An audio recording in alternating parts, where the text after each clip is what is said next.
If you are 40, unemployed, and feeling stuck, trust me, you are not alone. But the good news is that does not have to be the end of your story.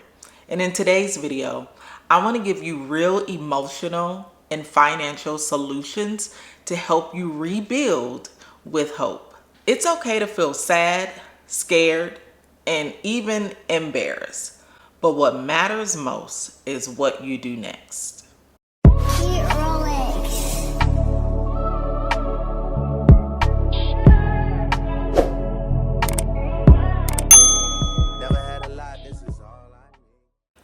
If this is your first time here, my name is Jasmine, aka Budget Treasures, and here on my channel I talk about all things finance with emphasis on budgeting, saving money, and paying off debt.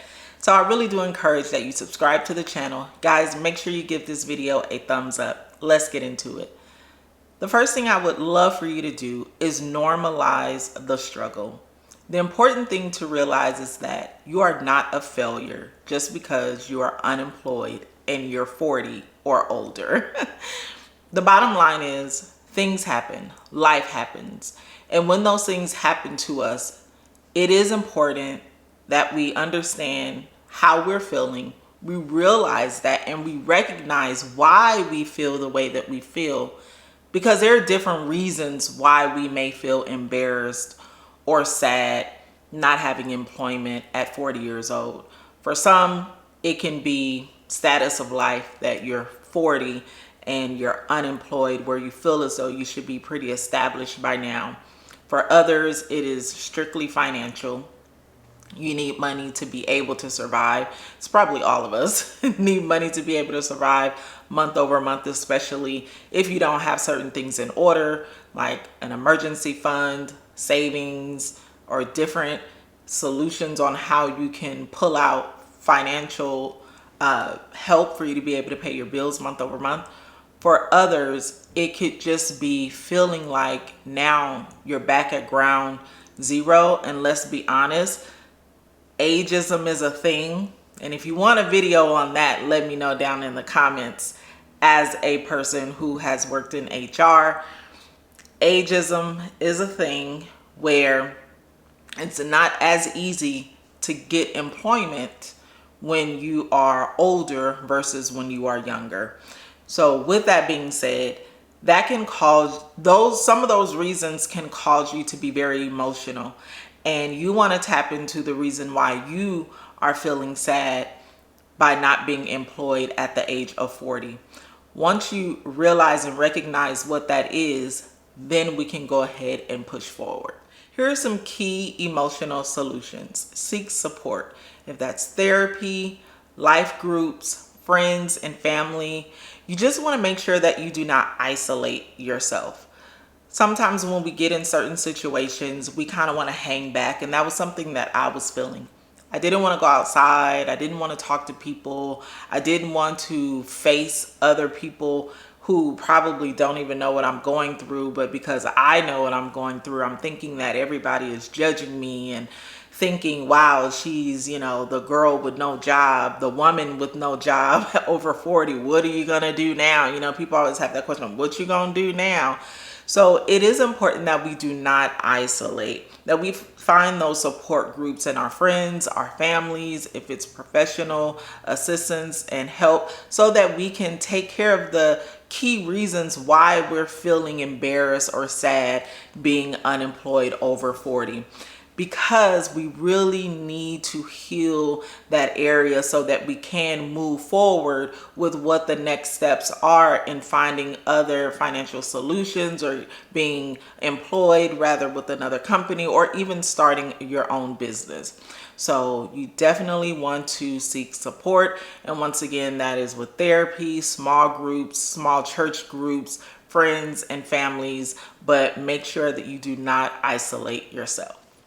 Setting up new routines, taking daily walks, starting to journal or read, also taking up an exercise class, or even learning a new skill. One of the things that I am super excited about and I'm happy that I get the opportunity to now take my granddaughter to school. I'm able to pick her up. I'm able to spend a lot more time with her during the time where I probably would have been at work. And so that new routine for me has been helpful for me and her. It helped us to bond, create a tighter bond by me helping out my daughter even while she is completing her program. And so picking up these new habits and learning new skills, I'm able to work on budget treasures and really put a lot of love into my brand and my products and things like that.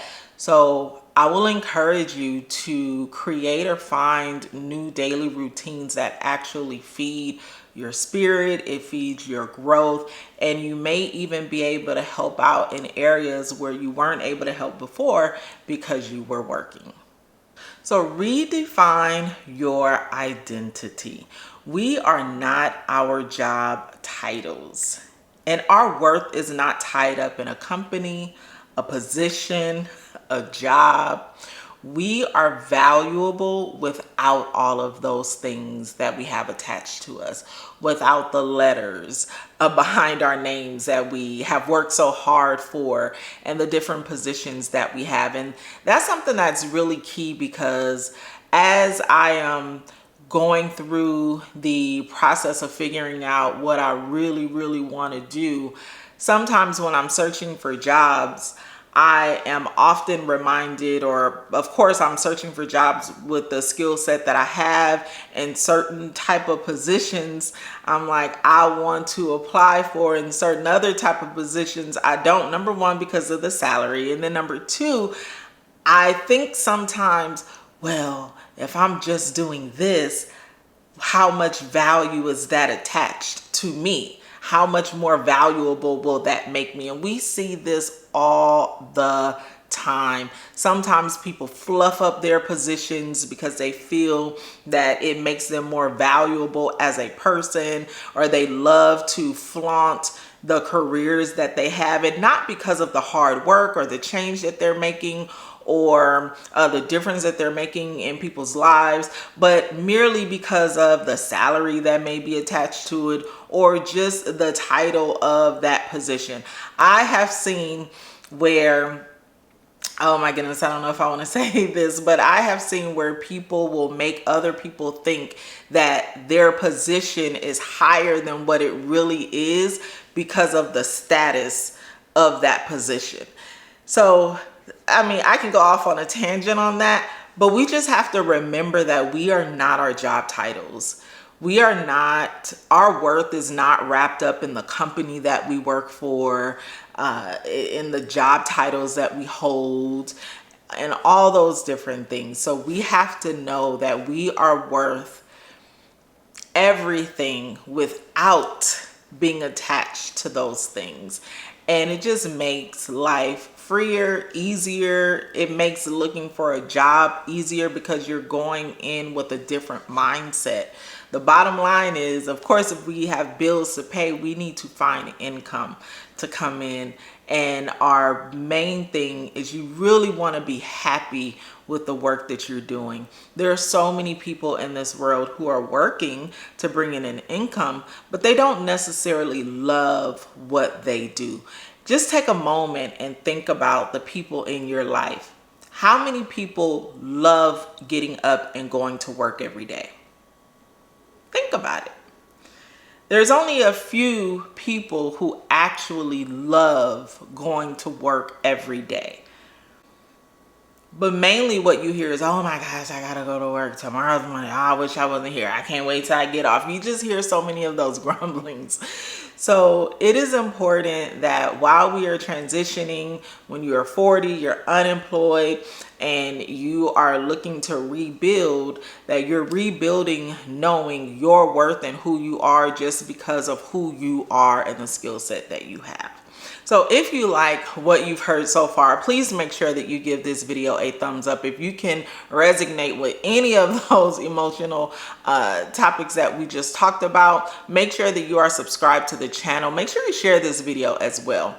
So now let's get into financial solutions. This is just as important as the emotional solutions when you are rebuilding when you're 40 plus, you're unemployed, and you are just out here trying to make it. Here's some immediate moves that you can start right away while you are in financial recovery. First and foremost, you want to reassess your budget.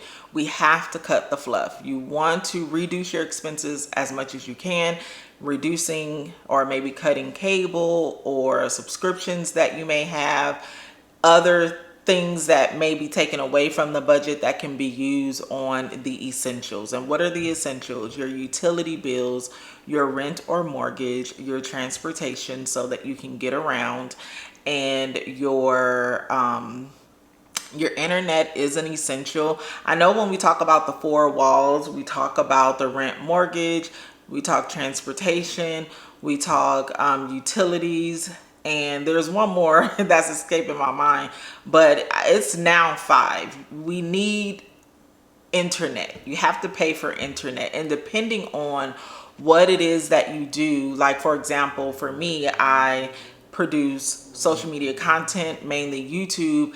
I have to have a certain speed on my internet. So internet is essential for me. Cable is not essential, however, or eating out is not essential. There are certain other things within my budget that I have gone through and I have cut. And I would recommend that you do the same. What can you live without? And just remember, it may not be always. It may just be for a season. But one of the things that have happened to me, sometimes I go through my budget and I think that I can't live without something. And once I cut it from the budget, I then realize I didn't need that expense and I am okay without it. Make sure that you apply for benefits, unemployment benefits. If there are any type of discounts that you can get on your utility bills, I talk about this all the time.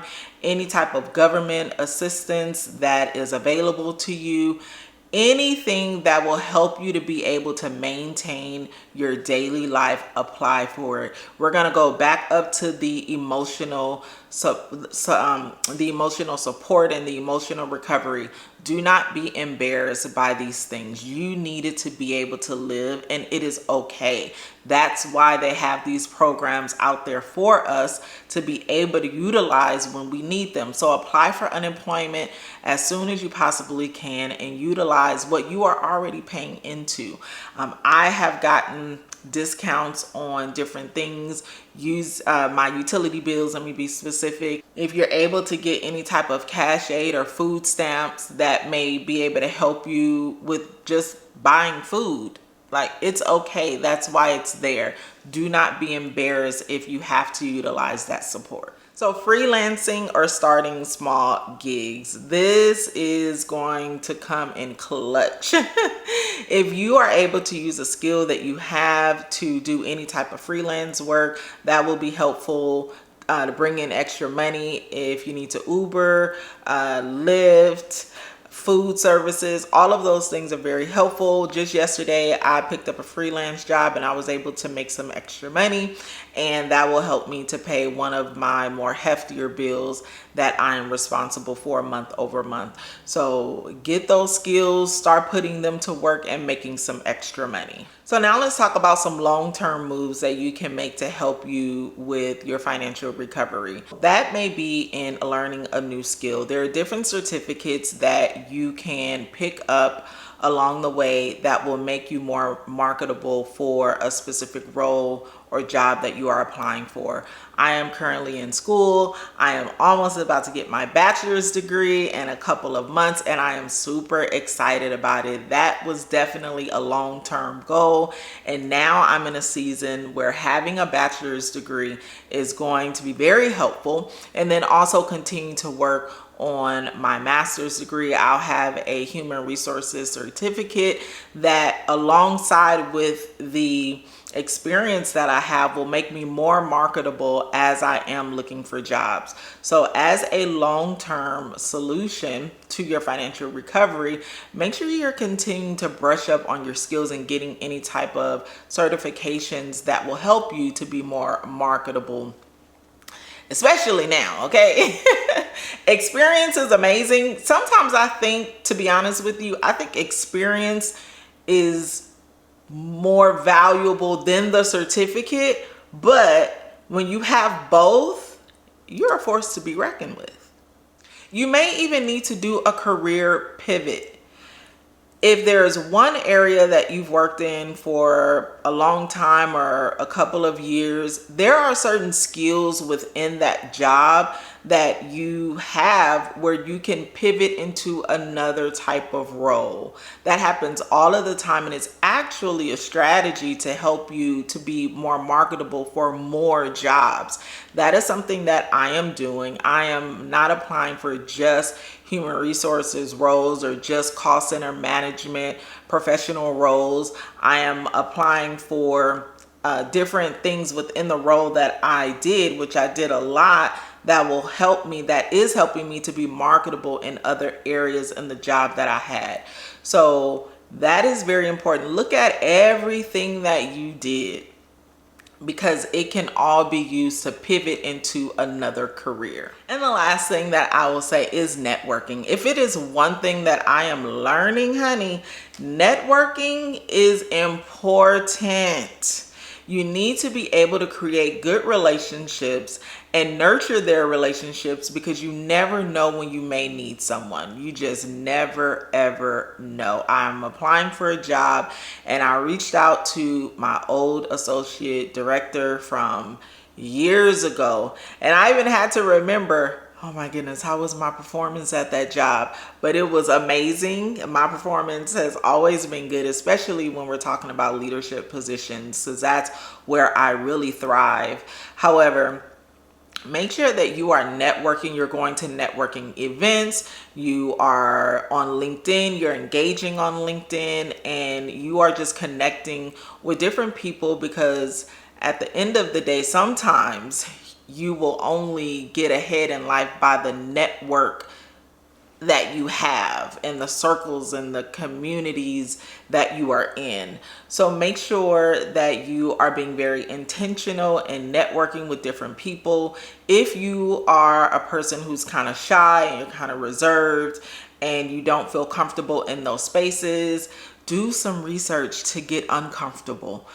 Look at some YouTube videos, take a networking speech class. They have all type of resources out here where you can learn how to just step out there. Go to the coffee shop, go to just some different areas where it will cause you to open up and start speaking to people. So I really encourage, as a long-term goal, to start networking.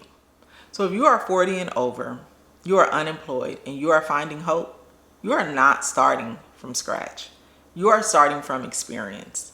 And always remember that experience is priceless. The knowledge that you have is priceless, and you are going to make it. I believe in you. I believe in your vision, your goals that you have for your life. Keep your head up, and we are going to get through this together. If this video helped you, I encourage that you share it with someone. Please make sure you guys give this video a thumbs up, and also make sure that you are subscribed to the channel. And I will see you in the next video. Go be great, besties. Peace out. You special and she reckless. Baby, you're my bestest friend. Yeah, she my bestie. My love for you is endless. Nobody else can end it. And when I get the money back, then baby girl, you can spend it. And everything is alright. I like how you doing it.